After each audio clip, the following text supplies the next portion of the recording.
So how do you understand and interpret finances? Who does that for y'all? Is it you or is it your? Yeah, it's a little bit of both of us. Cool. And we have 3 accounts. So your operating account is where you get paid, you pay your employees, and you Yep. run through it. But that's where y'all operate the company, y'all pay your salaries, Yep. everything goes That's through, right. including yours, right? Yep, that's right.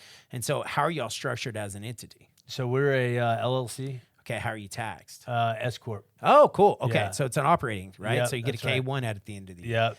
And that K1 is like, man, it's a lot of little fun things. So the S election gives you this thing because it's called QBI. So it's qualified business income tax deduction. Okay.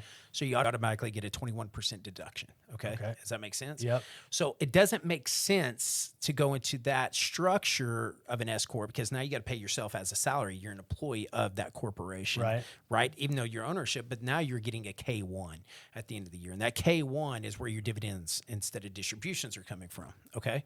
And so now we get to knock off 21% on your taxes when you directly go through there. That's the geeking outside of why you CPA is structuring it that Yep. way, right? Makes a Yep. lot of sense. Yep. So some of the good and some of the bad about that. So let's talk about the good and the bad. Okay. Right? Here's the good. You get a 21% tax deduction. Might go away Right. next year by 2026. That might go away. Trump's saying he's extending it, but that's a whole different conversation.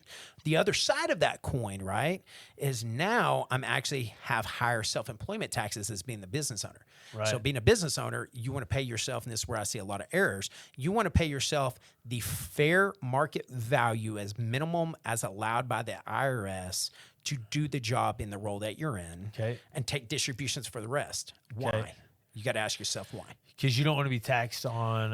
The self-employment tax, Yeah, right? that's right. Because you got to pick it up as 7.4% as the employee. Right. But since you're the owner of the company, Yeah. you got to pay the employee self-employment tax. So you're taxing But yourself 15%. Do they freak out if you go from a little bit higher to that that range of Income? this is Are Are you talking about your gross income? Yep. Once you're at S Yep. election? My No. personal, okay. Yeah. Because they'll see, the IRS is not dumb. They'll Right. see that, hey, I went They from know an- what we're doing. Yeah, Yeah. they went to an LLC, and all he's doing is paying himself a fair market wage. It's got to be fair market, right? Yep. So you can't pay yourself make $1 Yep. million a